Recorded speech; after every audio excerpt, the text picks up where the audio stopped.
All right, so let's get started. On the next slide is our agenda for today. We're just so glad you're here. We've got a great session planned that's going to take you from the big picture why all the way down to the specific. We'll start by setting the stage. Why strategy is the secret ingredient that takes high dosage tutoring from good to game changing. Then we'll dive into what quality really means when we're talking about high dosage tutoring, and we're going to be using some proven NSSA standards to guide us through that section. We'll get inspired by stories of scaling success, hearing how research partners and districts like Fresno Unified are making it happen in the real world. Plus, we'll have time for your questions at the end, like I mentioned, so we can tackle the challenges on your mind right now. So for those who just joined, there is a Q&A panel that you'll see where you can type in your questions, and we'll get to those at the end.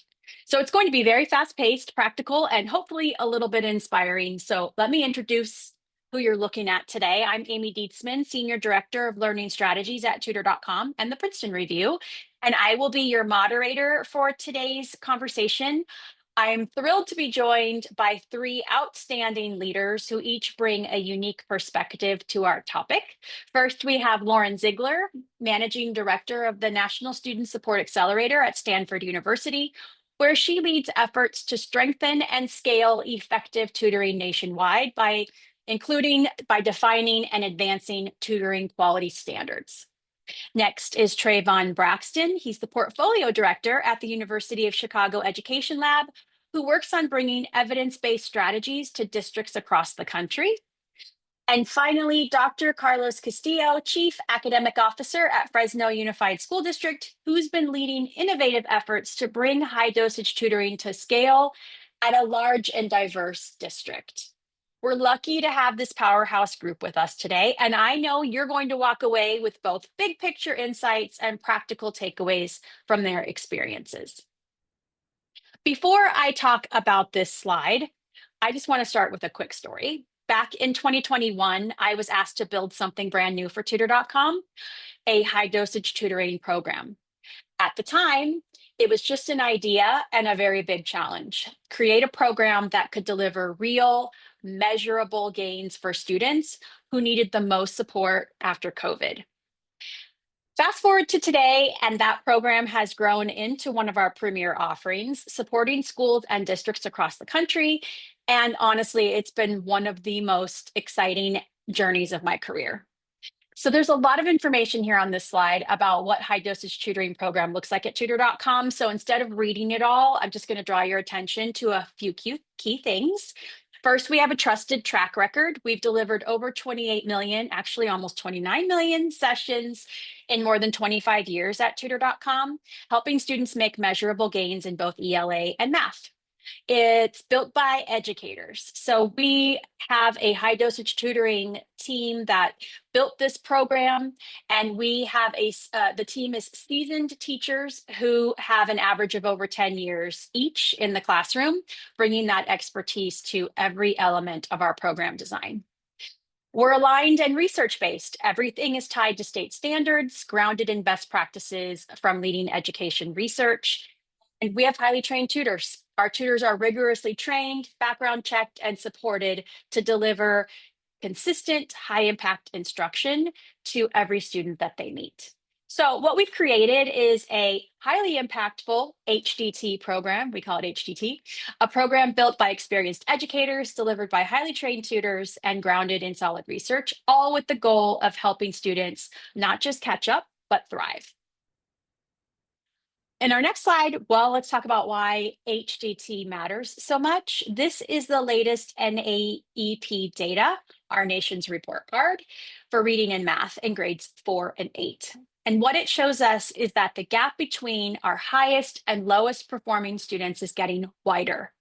In math, the highest achievers, those in the 75th and 90th percentiles, are making gains, especially in grade 4. But for students in the lower percentiles, especially in the 10th and 25th, well, their scores continue to decline in both math and reading. Reading is where we see the most consistent declines across almost all percentiles and grades. So the headline is this: the students who were already ahead are pulling further ahead, and the students who were behind are still the ones struggling the most post pandemic. And that widening gap is exactly why targeted high dosage tutoring is so critical. It's designed to reach those students in the lower percentiles and help close that gap. And here's why that gap matters so much. It's not just about achievement, it's about opportunity. When students leave high school without strong math and reading skills, whether they're headed for a 2-year college degree, a 4-year degree, or a technical certification, critical doors start to close for them. And once those doors close, catching up becomes much harder. High dosage tutoring is about keeping those doors open by giving students the skills they need before the opportunity slips away. So our high dosage tutoring program is built on what research says works. Frequent sessions 3 or more times a week, using high quality standards aligned curriculum, delivered in small groups with targeted assessments and consistent tutors. This structure is not accidental. Studies show it can accelerate learning by up to 2.5 years in a single school year. And it's the most effective intervention for closing gaps for disadvantaged students. So on the next slide, here we are. We've talked about high dosage tutoring and it works and the incredible impact that it can have, but the impact only happens when it's done well. How can districts be sure that their program checks all the right boxes? Well, that's where the NSSA Tutoring Quality Standards and the latest research come in. They give district leaders a clear, evidence-based framework to distinguish just tutoring from truly effective high dosage tutoring, equipping them to make confident, results driven decisions about program designs and partners.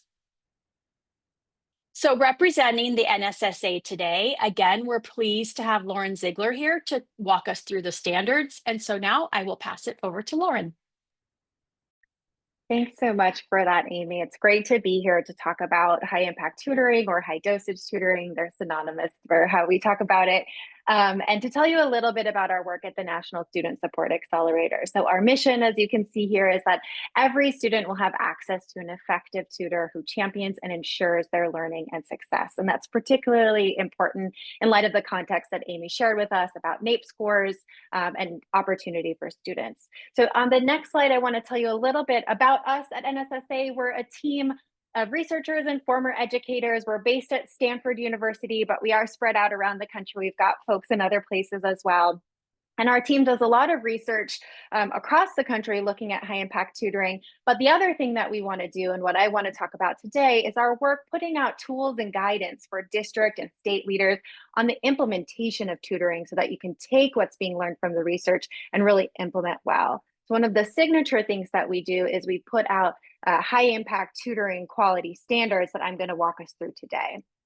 If you go to the next slide, you'll see this is our framework for high impact tutoring, and it really aligns with what Amy explained as the definition a little bit earlier, talking about the frequency 3 times a week or more in the ratios of 4 students to 1 tutor or less, et cetera. And that's all grounded in this framework that looks at these common elements of tutoring. So we've got tutor, instruction, data use, learning integration, and that's grounded by the 3 elements at the bottom of equity, safety, and cohesion.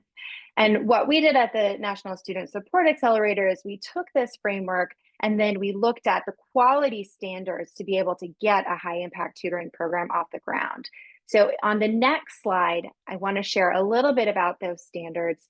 There's 26 of them in total, and they're based on that wheel that you just saw. If you want to follow along, you can use the QR code or you can go to our website to find it.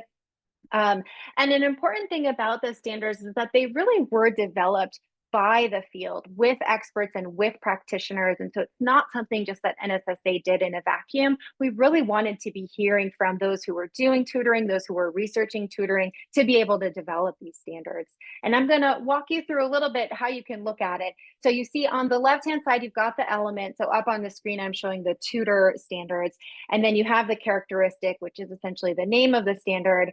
And then you'll see the quality standard. So that's what it specifically is. So if we look at, for example, tutor pre-service training, the quality standard is that the program provides high quality onboarding and training tailored to program context. And then what's great about the standards is you can see the research base. So we categorize the research base in 3 ways. So if there's a really robust research base, it'll say research based as that first word there. And then if it's research informed, it might mean that there's some research on it. There's other research maybe from education in the classroom that we can take and extrapolate to tutoring. And it might also be something that practitioners, those who are doing tutoring in practice, say that it's important. So that's what would give it the research informed designation. And then when it's emergent, it's something that maybe there's still research that's about to come out about it, or we don't have as much on it, but we know from talking to both practitioners and researchers that they say this is really likely to contribute to a tutoring program success. So I'm going to walk us through just briefly all of the elements and give you a little bit of a window into the standards. So on the next slide, it's this first one, tutoring, which you already saw the standards there. But just to note that these 3 standards, recruitment and selection, pre-service training and coaching and feedback, they're really designed to be able to get a program to be able to produce high quality tutors, because that's so important that you have a tutor who knows the content as well as able to build relationships. And so these standards, having a program in place that does these things, will help you get there. If you move on to the next slide, which is instruction, you'll see we've got a lot of standards here, and this makes the most sense, right? Because we want to make sure that what's happening in a tutoring session really is impactful. And so you see things from student grouping, which is thinking about how do you decide, when you have a couple of students working with one tutor, how do you decide the grouping? And so there's a standard around that. All the way through to down at the bottom, these standards are particularly important, which is dosage. And so the standard around that, you've already heard, it's the 3 times a week for roughly 30 minutes or more. And then the ratio is keeping the group sizes small. So up to 4 to 1, it's even more impactful if you can stay small at that 1-on-1 or 2-on-1, but obviously that can be challenging. And so we'll talk about that a little bit more. If you move on to data use, you can see we've got standards around program effectiveness and improvement, around formative assessment and student progress measure. And just to give you a little bit of insight, like for example, the formative assessment standard, that's all about how do you ensure that the tutor knows how to do a formative assessment, how to collect and analyze the data, and who else needs to have access to that data.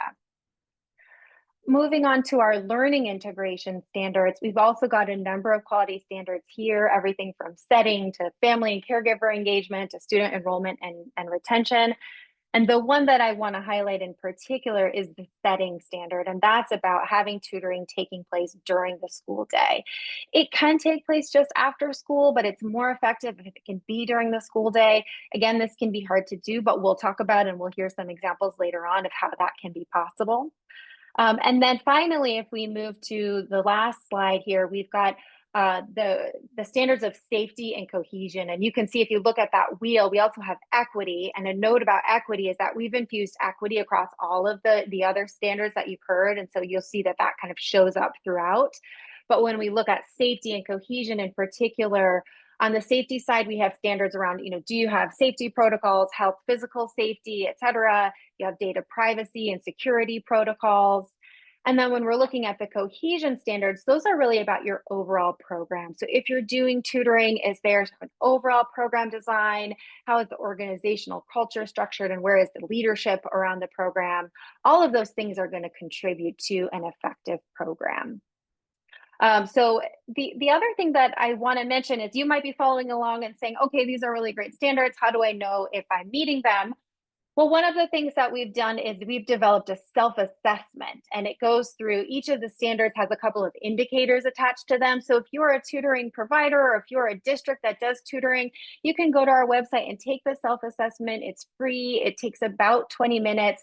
It's personal just to your organization, and 1 or 2 of us at NSSA will have access, but it's not something that's public. So that means that you can go through and you can say, like, how am I doing against this standard? And then we also have recommendations. So if you find that maybe you do need a little bit of help with caregiver engagement, for example, we have some resources that you can offer. And then the next step after you take the self-assessment is what you see here on the screen, which is the Tutoring Program Design Badge. And this is a way to really help identify programs that are aligned to the quality standards of high impact tutoring. If you take our self-assessment and you meet a certain threshold, you're invited to apply for the Program Design Badge. And what you do is you submit some documents, evidence of your being able to meet those standards, and then you'll be awarded the badge. And then if you aren't able to meet the badge, there's also a roadmap to improvement because we can give you some recommendations. And what the badge does is it really signals to districts that if you are looking for a high dosage, high quality program, you can look for vendors that have the program design badge. Tutor.com is one of those, as is about 35 other providers. You can look for the full list on our website. And then what's exciting too is that we've got a couple of districts that have applied for and have earned the badge because they have grow your own programs as well. So that's a bit about our quality standards and how it fits into the badge. And then before I turn it over to Trayvon, I just want to say a quick word about our research at NSSA, just to help connect it, which is the other big part of what we do. So on the next slide, you can see this is a map of our research partners across the country. Since 2021, we've been doing a lot of studies looking at RCTs and other studies on the effectiveness of tutoring and different characteristics. And what we try to share what we're learning with the field, and that also fits into us updating the standards because we do regularly update the standards to make sure it's reflecting the latest research. On the next slide, I'm just going to share with you a little brief example of some of our findings. We have more, but just to kind of orient us. And then I'm really excited that Trayvon is here because the University of Chicago is doing a lot of great research. And so he'll be able to share what they're finding, just to kind of put this in perspective for you. So if you want to know more, there's a QR code. You can look at all of our studies, but I wanted to highlight a few. The first is virtual tutoring. So we get asked a lot, is virtual tutoring effective? Does it have to only be in person? We did do a study that found that virtual tutoring can have an effect size. So that's exciting, especially for rural communities or places that might have a hard time sourcing tutors. This next one is probably my favorite finding of everything we've studied. We looked at tutoring across Washington, D.C., and we found that students were more likely to show up to school on a day when they had a tutoring session scheduled than on a day when they did not. And so this could really speak to the fact that that tutor-student relationship is really important, and that might be why that student wants to show up and that student attendance improved. So that's exciting, especially in the context of chronic absenteeism and declining student engagement. And then AI, right? There's always lots of talk about AI. We did a study looking at a tutor co-pilot. So it was the AI to help the tutor. And we found that that can improve tutor effectiveness, especially for novice tutors. So if you are working with a tutor population that maybe isn't, retired educators or current educators, AI could be helpful for that population of tutors or any tutor really. And then going back to the ratio, I mentioned this earlier, we did find, particularly for younger students, that one-on-one tutoring was more effective even than one-on-two. And that could just mean because it's a little bit easier to manage that relationship when you're working with a student individually. Obviously, there are budget considerations to that, but I did want to put that research finding there. And then finally, just to share a bit, we found that shorter sessions for younger students can actually be highly effective. And so we had started with our standard of saying, 3 times a week for 30 to 60 minutes, 60 minutes kind of being for the high schooler students.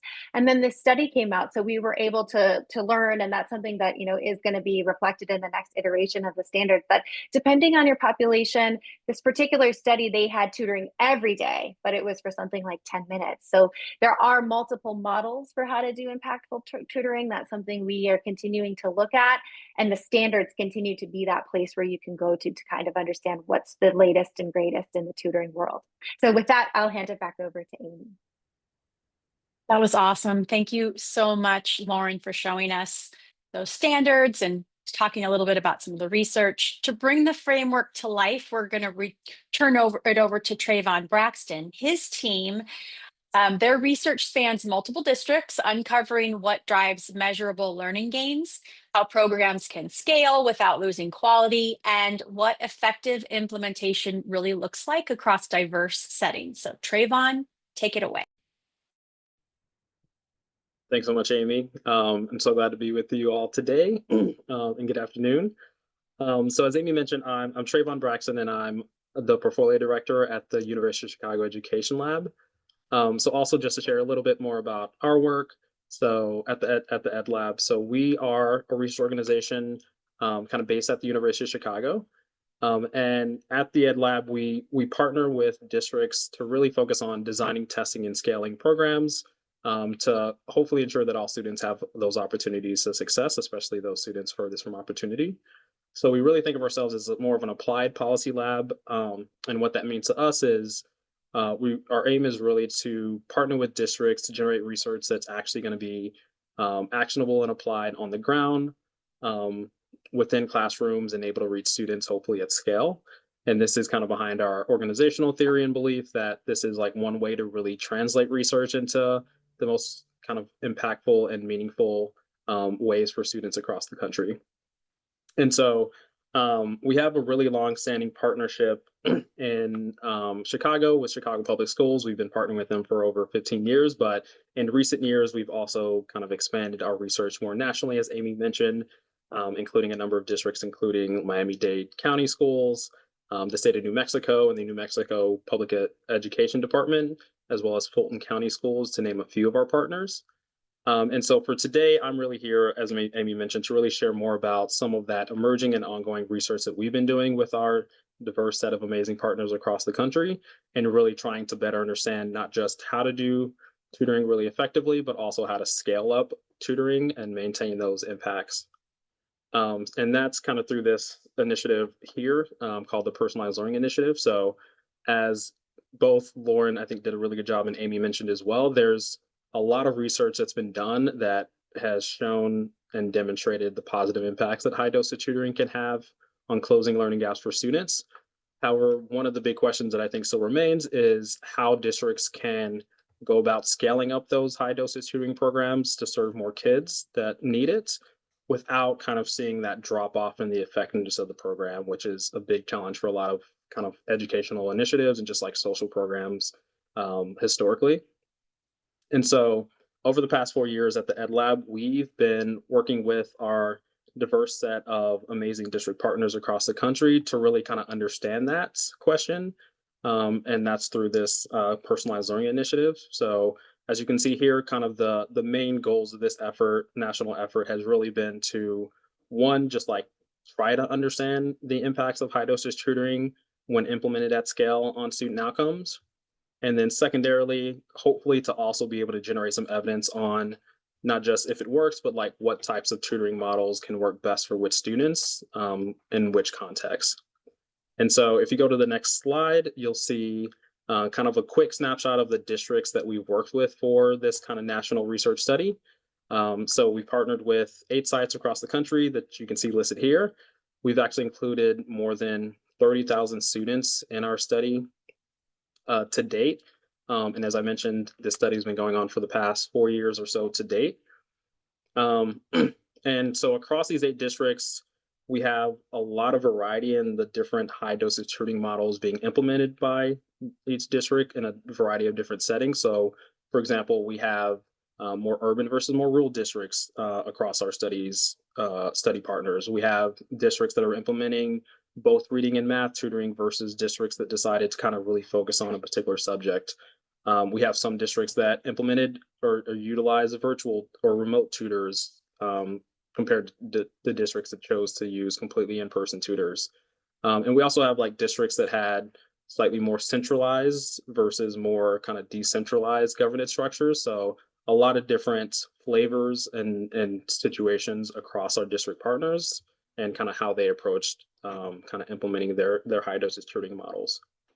And so on the next slide, which I won't spend too much time on walking through, but both from our PLI work to date and kind of our past research we've done here in Chicago, these are some of the key building blocks that we've noticed from our research have really kind of correlated with what's necessary for an effective high dosage tutoring program.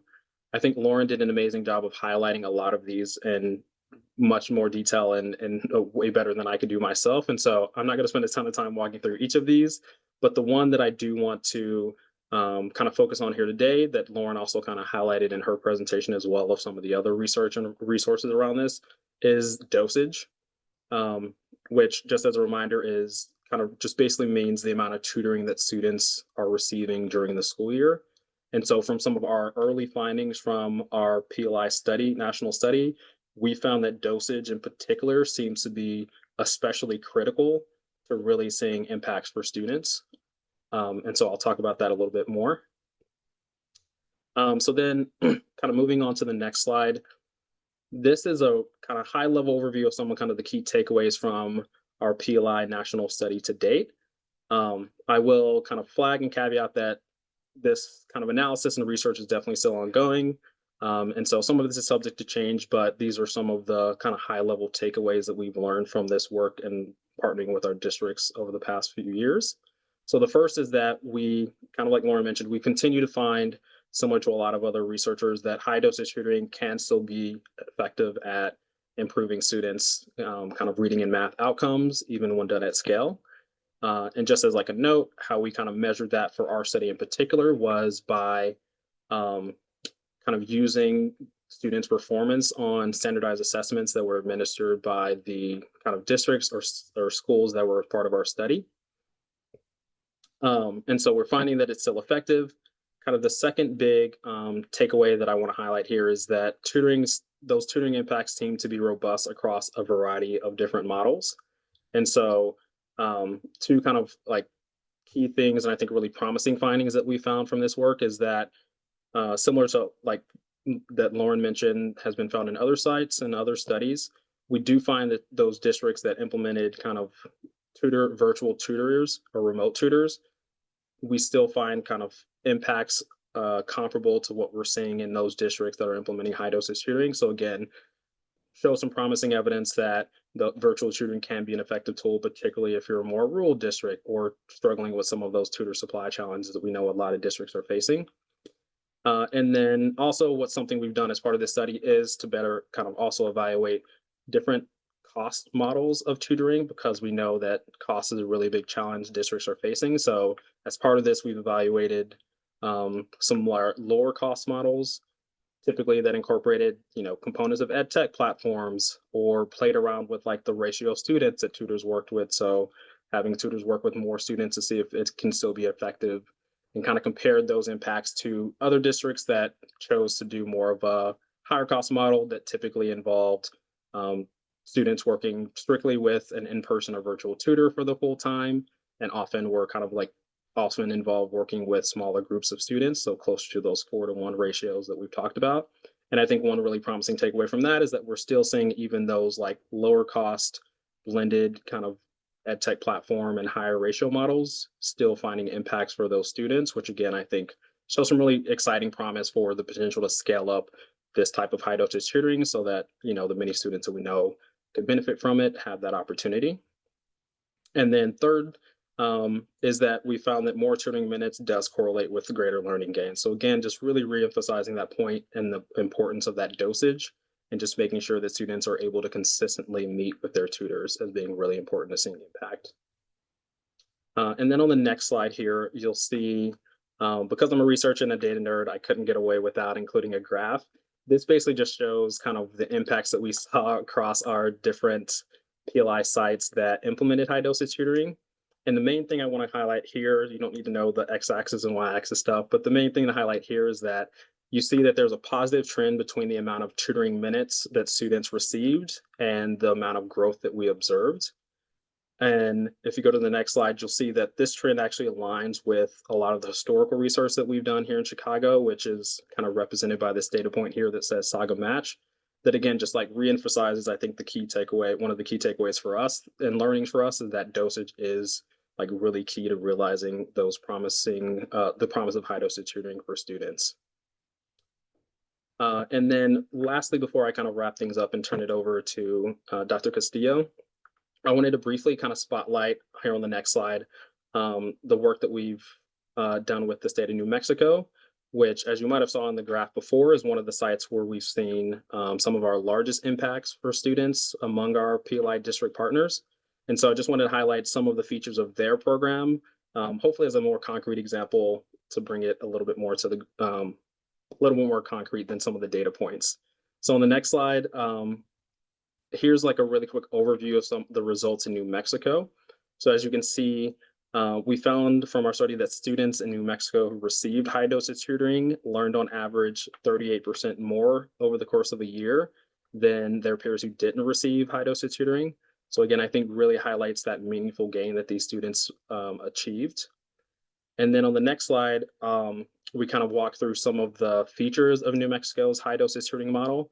And I think the main takeaway here is that you'll notice that there's a lot of those key implementation features that Lauren did such a good job of walking through that have been found by the research to be really impactful for an effective program. So the things like the smaller ratios, the 90 minutes per week of tutoring, which typically translates to 3+ days of tutoring. And then in New Mexico, they chose to really focus on middle school math for their program and also utilize those virtual tutors given the remote nature of their a lot of their school communities.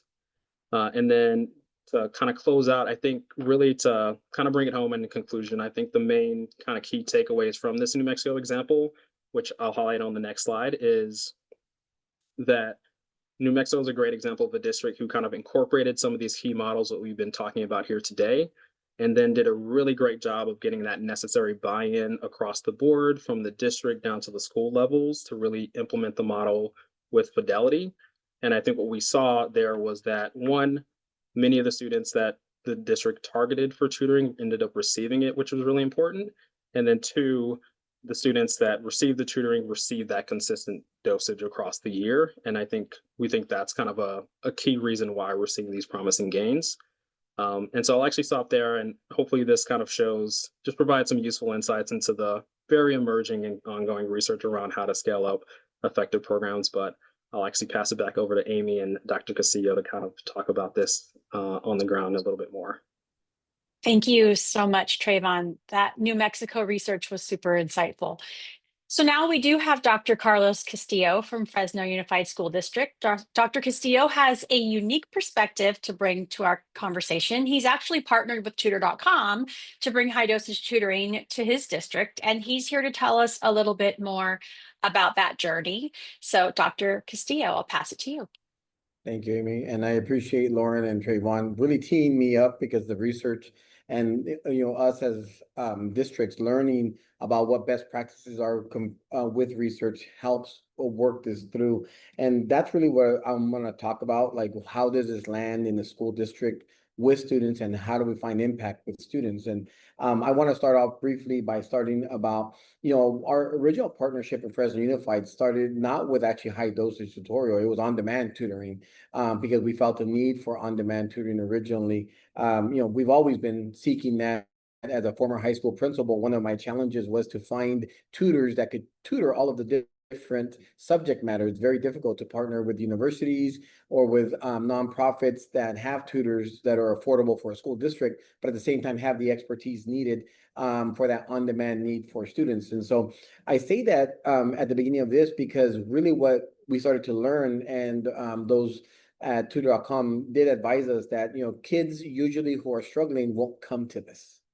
They're not going to come to this type of thing. They're not, we need the human touch to be able to bring and connect students to some of these resources. Because traditionally, if students are, achieving D's and F's, there's been other factors that have led them to, especially when you get to high school, that, kids have kind of marginalized themselves or felt marginalized by the system or other things. And so, we started to really put in structures in place by partnering with California Teaching Fellows or Interact Fellows. Those are university partnerships that we have in our area to make sure that we have students that look like our students, they're college students looking like our students, that can connect them to these resources. And then that led us to high dosage tutorial. So I want to start off with that, because really one of the big pieces here, and before I really get into this next slide, is that coordination is key.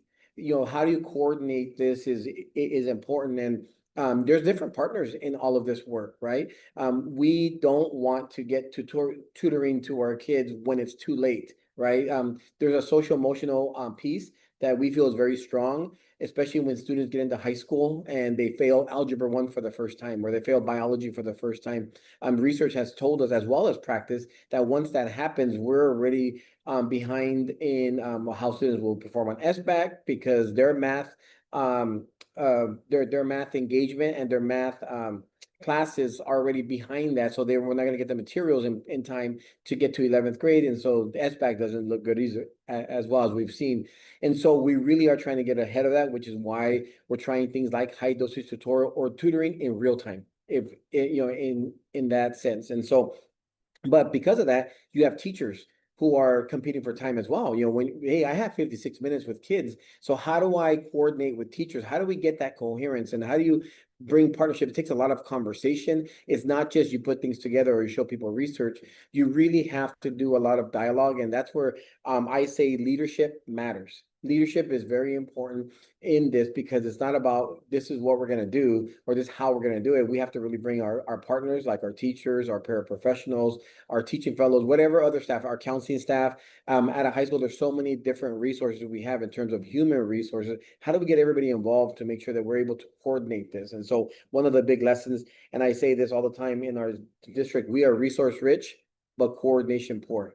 Resource rich, but coordination poor. And so how do we get this to our students? So I just want to start off with that, because really from my lens, that's where the problem of practice kicks in. And so we have schools, for example, in this pilot that we piloted with the high dosage tutorial, that we've seen success, but not all schools are still participating. We've had leadership changes. We've had leadership changes at the central office. And so those are just, you know, bumps in the road that we have hit as we are now trying to streamline this at all of our schools as we're moving forward into our new goals. And so the other two pieces, and then I'll get to the slide, I promise. I just wanted to kind of, you know, preface all of this with that, is that time is a factor. Time is a factor. There is not enough time. So we have to definitely coordinate those time, like I kind of started talking about with the teacher, with the school. Kids in a 6-period day at the secondary level don't have flex time. They don't have a prep period. So how do we get that within the time? We've seen that it's best practice within the actual class time, because it's guaranteed. Once you get into the after school hours, the guarantee is a lot less, right? Because kids have to do other things, and we want them to do other things like sports, or maybe have to go home to do other things, right? So we've had those challenges. And the final thing is bringing teachers coherently into the process, right? So as we go into this slide right here, that leads me to my next point, that as teachers started to see that students were included, we had this at 1 middle school, 2 comprehensive high schools, and 1 specialty high school, which is a wall-to-wall CTE program. And so we did push into the 7th grade ELA classes and 9th grade ELA classes. So we were able to provide the high dosage tutorial with sessions for students. And you know, here you can see, just by seeing these quotes from teachers, that you know, what they learned themselves about being able to partner with a tutorial service, because just because you're going to offer tutorial service, that doesn't automatically mean that the adult in the classroom knows how to exactly engage with that, right? There has to be some ways of learning. And even as administrators, we may say, hey, we got this Tutor.com, it's a great thing, here you go. No, there's coaching needed. There's other kind of some of the aspects that my colleagues talked about earlier today, but you learn it on the ground as you're trying to move the work forward. So as we go on to the next slide, what we see here is we see some of the outcomes from our pilot that we tried in the previous years with high dosage tutorial. And these are our schools. You can see, you know, the schools I was referring to, and the number of students that were in these sessions with the total number of sessions. Now, one of the things we don't have exact longitudinal data with our students. We actually are trying to work on that right now to find where did this take our students, especially those in middle school who are still definitely going through our process. But we, you know, as you can see, what that round, that, you know, graphic there, the completed to the missed to the canceled sessions. One of the big topics I want to talk about here is also time, but in a different way. I do think sometimes practitioners from outside, or you know, people from outside that don't understand the practitioners from inside, don't really realize the number of interruptions and competing things happening in the school site. Students are engaged in activities, which we want them to be engaged in, sports or music or band or other things. They're pulled out. Some of our same students are being pulled out for RSP services that also need the high dosage tutorial. So we're competing with those. And that's some of the coordination struggles that we have as we, with high dosage tutorial. We do feel like this is a way to get this in through the door during the school day in a content course. But at the same time, what are we competing with? And so it also contributes back to that tier 1 instruction, right? Like if we didn't have Tutor.com, there's still those interruptions that are happening. And why are we allowing that in some of our classrooms? But those are other structural things that we're doing. But I wanted to call that out because those missed sessions doesn't just mean absenteeism. Obviously, we have seen some correlation data in our district with students who are struggling academically and absenteeism for different reasons, right? But the number one reason actually is not behavior. The number one reason is more just missing class for different reasons, right? They're usually social emotional reasons that go into school, and the disengagement and just not feeling, mainly, well, one of our biggest ones is feeling invisible at the school. Students that are not engaged in sports, or not engaged in anything outside of the 6-period day. So those are some of the efforts that we are working with and competing with. But as you see, once students do attend and they start to engage in this, we do have a lot of success that we had from the pre to the post. And one of the things that we did see as I talked to my staff is the consistency. Like once kids got on a consistent piece, they started to have trust for the system. They started to enjoy the actual tutorial session. I'll show you one example on the next slide, but not yet. But kids started to really see that, hey, I trust this. Teachers started to trust the system, and they started to gel more with, okay, how am I doing my tier 1 instruction so Carlos doesn't miss what I'm teaching them new, but also provide that high dosage tutorial, right, with the content they're getting there. And there's a bit of a learn to that, right? Again, 56 minutes every day. But once the tutor started to gel with the teacher, with the teaching fellow, with the site administrator, that's when we started to see this smooth, but it takes a while to get to that place. And so when you see the next slide, we do have this example of Steve A, right? Who, even though had about attendance, when you see the attendance there, right?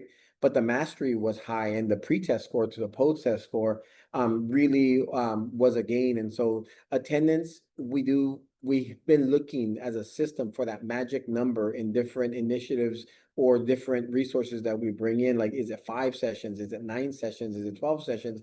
And that helps us from a practical standpoint to be able to see how can we design spaces and times for kids to be able to be engaged in this with caring adults that can connect them with this. And so there is a lot of great things happening for students at comprehensive high schools or comprehensive middle schools in our system, but they are competing with the academic piece. And so it's up to us as staff to coordinate that in a way that lands with staff that are working with students on the ground every day. That's a challenge. That's a fun part of my job, but also the challenge of the job, because sometimes you hear that frustration in not so good ways.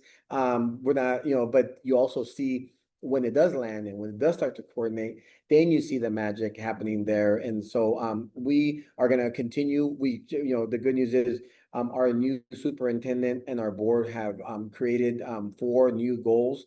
And one of the goals is directly tied to intervention from 3rd through 8th grade. So we have just renewed our new mission to go out and find creative ways to get students on grade level. Besides tier 1 instruction, obviously our tier 1 instruction is primary, but we also understand that there is more needed to that, and more resources and more thinking, but we want to partner with our teachers to find these solutions as much as possible. And I'll close with just the stress on coherence and bringing your teaching staff into this as being part of it. When the teacher says, oh yeah, they go to that Tutor.com room, or they go to a tutoring room, we know that that's already not going to be effective because they don't really have a strong buy-in. And as we work with teachers, we talk to them, hey, you're the general doctor.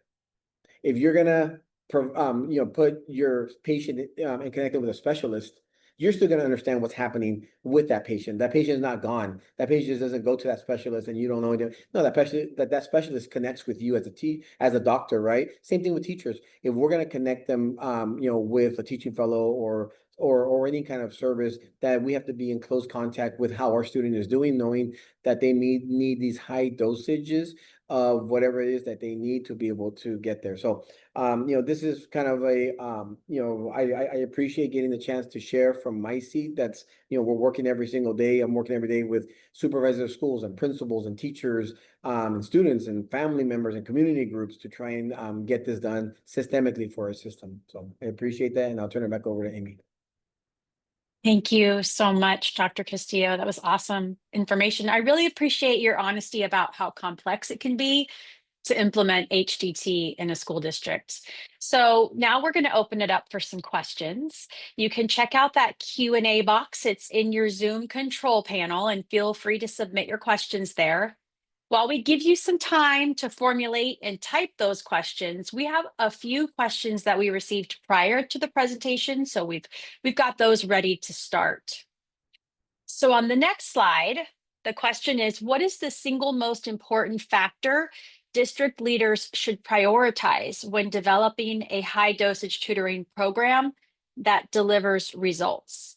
So Dr. Castillo, maybe you could start us off with this question. I bet you have some insights. Yes, I think I kind of landed it a bit in my presentation, but I do think that one is obviously knowing the complexity of getting all partners involved in the process, right? If you roll out a program that's quote unquote turnkey, that's always like dangerous, because you're not getting people to be part of the design, and understanding the design, because everyone really, all these partners have a stake in this, right? A teacher's losing time with their students when they're turning them over to tutoring, if you will, right? And I'm not saying that in a negative way, but that's sometimes how teachers feel, right? And if I'm not getting any kind of buy-in into that design, then maybe I'm not understanding, like, the partnership I need to have with the high dosage tutorial, where they come in with versus where I come in.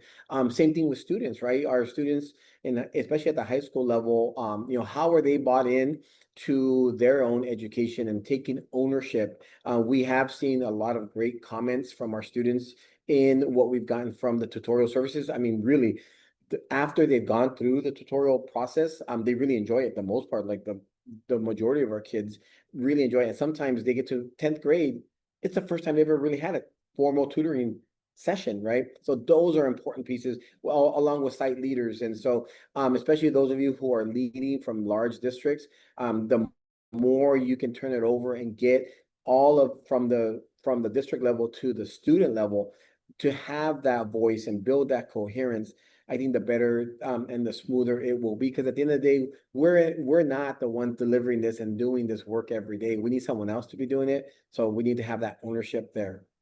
That's great. Trayvon or Lauren, did you have anything to add to that? Maybe just to briefly, I think Dr. Castillo did a really great job of highlighting, and something that we've, I think, kind of also found more from like conversations with our partners, rather than like the numbers of the data that we're looking at, has been like Dr. Castillo, I think, greatly did a great job of highlighting, is just like the complexity of actually finding the time to do tutoring, especially when there's so many other competing demands and so many other teachers and others, like constituents in the school, that you need to work with. So I think maybe the only thing I'll plus one and double down on is, and I think it harkens back to my presentation, where like that dosage and really making sure kids are able to get that consistency with their tutor is what we found to be really impactful. And I think that really starts with that coordination that Dr. Castillo was mentioning. And even things like as simple as like having someone who will sit down with teachers and coordinate, like, in my schedule, where am I going to find the time to pull this so that they're getting what they need from their tier 1 instruction or other really important supports that they need, while also being able to find kind of the time for this really important tutoring that we want them to have. That's great. Excellent answer. We found the same things. All right, our next question on the next slide is, in your experience, what's one barrier, whether logistical, cultural, or resource related, that districts commonly face in implementing high dosage tutoring. So this one sounds like it might be good for Lauren. Yeah, thanks, Amy. I can talk a bit about this, and a couple have already come up, right? So we've mentioned a bit that scheduling can be tricky. Sometimes sourcing tutors can be tricky. I think one I want to talk about and name is funding tutoring. Obviously, a lot of tutoring was made possible with ESSER dollars during the pandemic. That has gone away. And so I want to talk a little bit maybe about what we're seeing kind of from a national level and how folks are sort of thinking creatively. Many states, fortunately, have given money to tutoring programs. And so if you're fortunate to be a district in a state that has a tutoring program and has grant funding, you can take advantage of that. If you don't, districts are still finding creative ways, looking at existing dollars, as well as through philanthropy. So there are a lot of local philanthropy efforts that might be helpful to your tutoring. And then there are kind of two innovative ones that folks should keep in mind and see if it meets your needs. One is if you do want to go the route of college students, if that does work for you in your context, universities are able to tap into federal work study dollars. And so we've seen some districts partner with universities, and the college students can go over and be tutors there. And so that's a different pot of funding to tap into. Another pot of funding for folks to think about is apprenticeship dollars. And so this would come from both federal and state workforce dollars. So it's different from education funding. There's some work to help get tutoring as an actual apprenticeship. And so there's dollars where you can get to be able to hire tutors and give them the training that they need so they can be effective. And so there are creative ways to think about how you can make this program happen. So I'll keep it at that and see if my colleagues want to add anything else. Awesome. Thank you for that. Okay. We have one last question we'll try to answer in like the next 3 minutes if we can do it. How do you ensure that tutoring quality remains consistent as programs scale, especially when working with diverse student populations and varying district resources? Trayvon, I bet you have an answer for this one. Yeah, I can definitely take a pass at it and then welcome any other insights from my colleagues. So again, I think from our research and our partnership with our district, maybe two things that I'll kind of highlight. The one I think we've already talked a lot about, and actually Dr. Castillo did a great job of really exemplifying this more tangibly in some of the examples he showed from Fresno. But that really comes down to like starting off by really defining what your model is and making sure those key components are there very clearly for your schools, your teachers, your basically the people who will be implementing this on the ground. And then it's like making sure that infrastructure is in place. So this kind of goes to a lot of the coordination that Dr. Castillo did a great job of kind of talking about, like making sure there's clear lines of ownership at a school for who's going to take the lead on coordinating with teachers and making sure students get there, like figuring out the scheduling pieces, who's going to be there to support and provide that pre-service training that Lauren really did a great job of highlighting is super important for just building up a quality tutor to be effective. So I think some of those, and in particular, making sure there's clarity on what we're trying to do, what student population we're trying to serve are, and then who's actually going to be implementing that so people just know what they're doing, I think is important. And then maybe the second thing I'll highlight, again, because I can't get away without mentioning the data, is it's really important, I think, to also have some way of monitoring what's happening to ensure that that fidelity is happening, especially as you scale up your program and serve more students, and also so that you can course correct where needed, but also like so you can know if things are working really well. And so I think some of the key things that we have seen as being really important for districts to be mindful of and keep an eye on is really that like attendance dosage aspect. I think the great example that I'm thinking of is the visual Dr. Castillo showed of like attended sessions by each student, missed sessions, canceled sessions. So just getting a sense of hopefully providing a sense of like, are students getting the amount of tutoring that we want them to get? And then I think the other is finding a way to also make sure that the kids that you are targeting to get the services are getting the services, because often, when competing interests and things kind of going on, sometimes you think that the students that you're targeting are getting it, but there's other things that might not actually be the case. And so finding ways to, one, just make sure the students that you want to get this service are getting them, and then two, finding a way to track how much tutoring they're getting so that if there are these issues or challenges coming up, you can kind of address them in real time and coordinate with like the school networks and all those stakeholders to make sure that there's that buy-in and that action plan, and that those things can kind of be troubleshooted real time so kids are getting the tutoring that they need. But I'll see if That's anyone can awesome. more to add.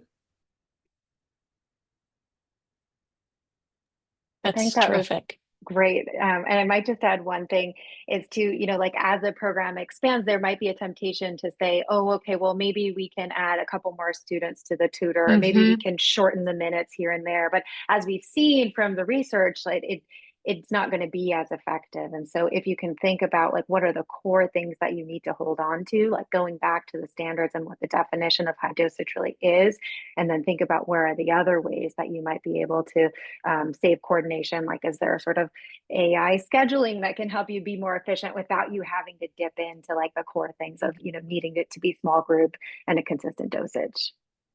Excellent. Thank you for pointing that out. All right, so we're going to wrap it up on the next slide. We didn't get any other questions, so those 3 questions were perfect. This is the first of 3 webinars in our series on high dosage tutoring. So if you are interested in either or both of these upcoming webinars, please join us. I'll pause here for just a quick second so you could scan those QR codes. You can also follow us on socials. You'll see we're always posting about these things, so you can see that as well. And then we'll move on to thank everybody for coming, and thank you to our panelists. And we really appreciate your time and joining and collaborating with Tutor.com on this. It's been awesome. And I hope everybody has a great rest of your day. Thanks for joining.